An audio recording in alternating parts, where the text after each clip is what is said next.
लालकृष्ण अडवाणी म्हटलं की आठवते ती रथयात्रा। अडवाणी यांनी 1990 मध्ये गुजरातमधल्या सोमनाथमधून अयोध्येपर्यंत ही रथयात्रा काढली होती। बाबरी मशिदीच्या जागेवर राम मंदिर उभारण्यासाठी विश्व हिंदू परिषद आणि संघ परिवारातील संलग्न संघटनांच्या नेतृत्वाखालच्या आंदोलनाला पाठिंबा देणं हा यात्रेचा मुख्य उद्देश होता। याची आठवण झाली त्याचं कारण म्हणजे आता एक वर्तुळ पूर्ण होतंय।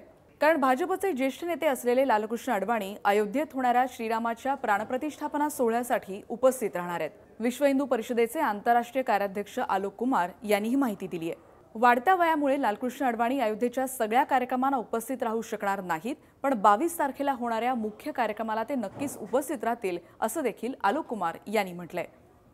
खरं तर याआधी लालकृष्ण अडवाणी आणि मुरली मनोहर जोशी यांच्या प्रकृतीचा विचार करून त्यांना इथे न येण्याची विनंती करण्यात आली होती आणि ती त्यांनी मान्यही केली होती।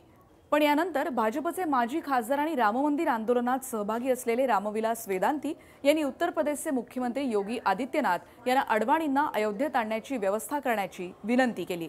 राम मंदिर आंदोलनामध्ये लालकृष्ण अडवाणींचं मोठं योगदान होतं आणि त्यामुळे या सोहळ्यासाठी त्यांनी यावं आणि रामलल्लांची प्रतिष्ठापना होताना स्वतःच्या डोळ्यांनी त्यांनी पाहावं आणि त्यामुळेच त्यांना गर्भगृहात आणण्याची व्यवस्था करण्यात यावी असं देखील त्यांनी म्हटलं होतं।